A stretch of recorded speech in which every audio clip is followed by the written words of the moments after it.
Bonjour peuple de Dieu, voilà notre troisième vidéo, c'est la suite de l'enseignement que j'ai commencé hier qui parle des arbres des ancêtres ainsi que le fait d'aller dans la maison d'Anganga.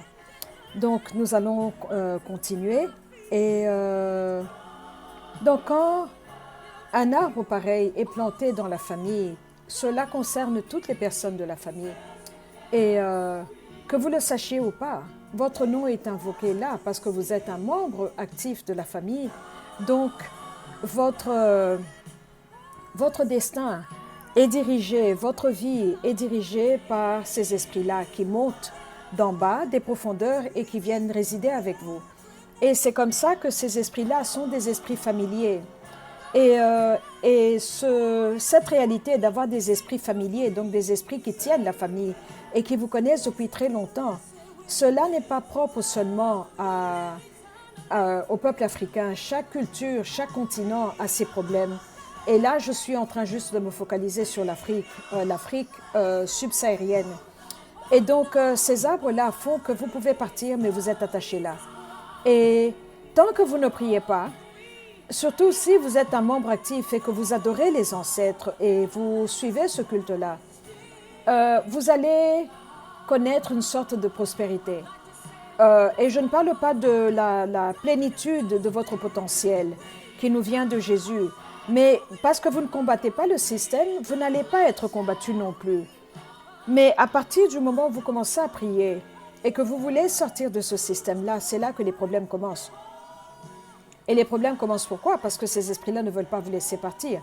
Parce que vous êtes leur source de revenus, vous êtes leur propriété. Et or, nous devons sortir des trous pour pouvoir connaître totalement ce que Dieu avait prévu pour nous, puisqu'il nous a dit qu'il a des projets qu'il a formés pour nous, c'est des projets de paix et non de malheur, afin de nous donner un avenir et l'espérance. Donc cet avenir et cette espérance-là, nous ne pouvons l'avoir qu'avec avec Jésus comme partenaire, pas avec les esprits des ancêtres, pas avec la mort comme partenaire. Donc c'est comme ça que nous devons prier, c'est comme ça que nous devons sortir de ce système-là et se tourner vers Jésus. Et c'est là où la guerre commence. En premier temps, ils vont essayer de vous terroriser. Je vous donne les faits tels qu'ils sont.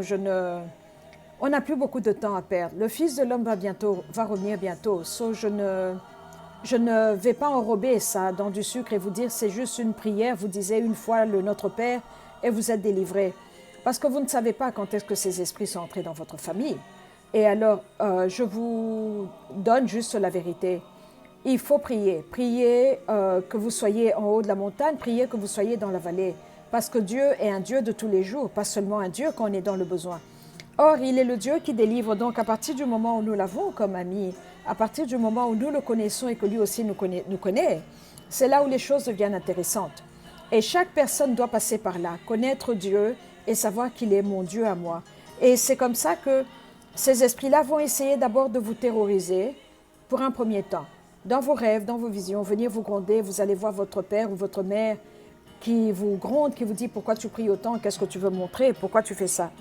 Et après cela, ils vont venir négocier, essayer de négocier avec vous.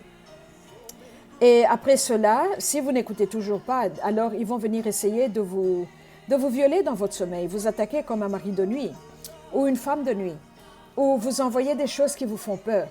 Il y a les araignées qui me font peur, il y a les serpents qui me font peur. Et je vous assure que j'ai eu ma dose de bataille avec ces créatures-là qui rampent par terre.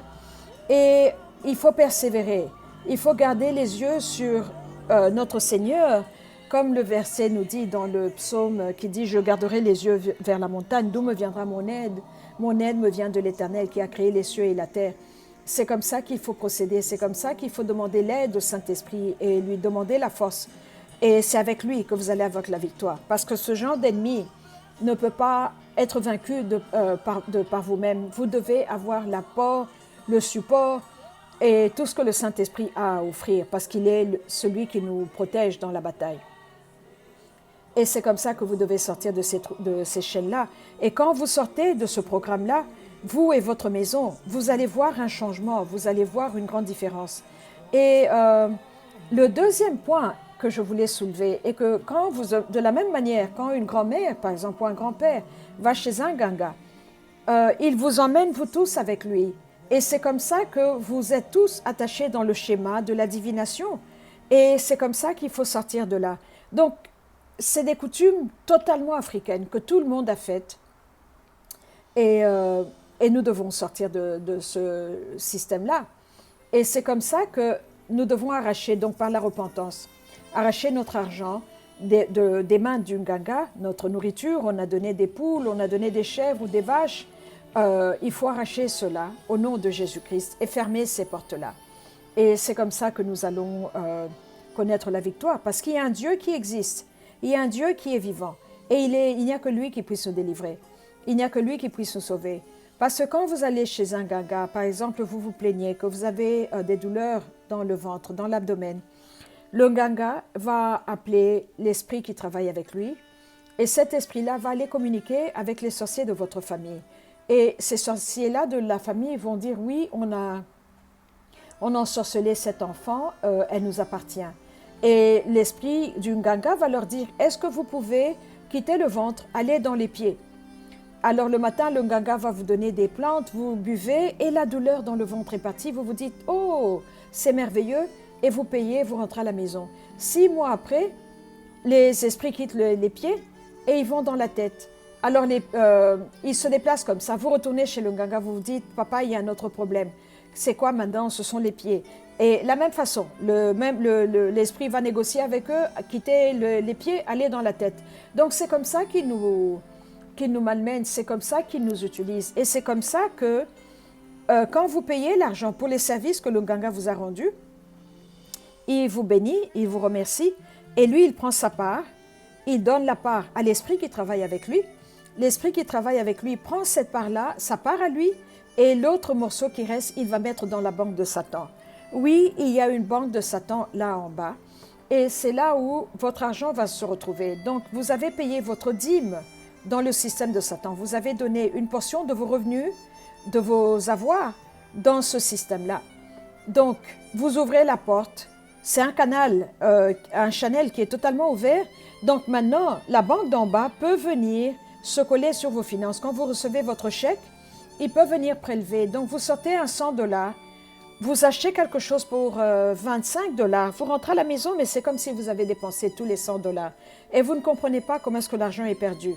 Et c'est comme ça que ce surplus qui est perdu, vous n'avez pas pu travailler avec cet argent-là. C'est ça qu'on appelle un manque à gagner. Et ce manque à gagner-là est un grand atout dans la banque satanique en bas, parce qu'ils savent comment convertir le manque à gagner et le convertir en ressources pour eux.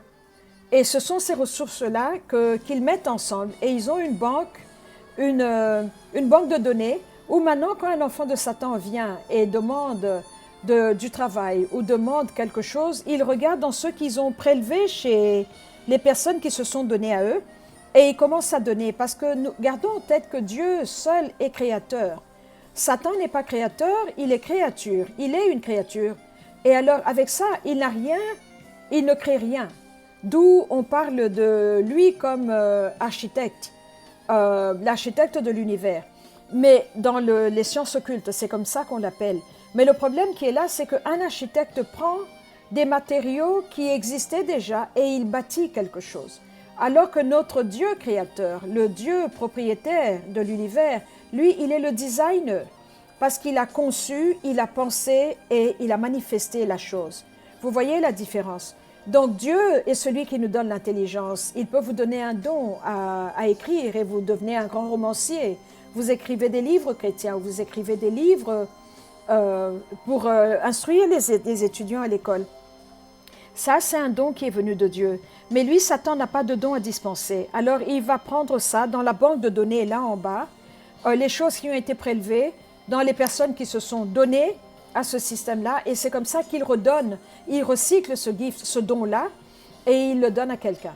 Et alors, vous commencez à écrire, mais vous ne savez pas d'où est venu le don. Ce n'était pas votre don pour commencer.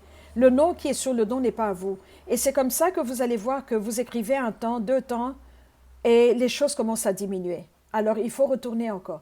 Et il va vous redonner un autre don. Et vous devez payer un autre faire un autre paiement, un autre sacrifice. Donc, c'est comme ça que ce système marche.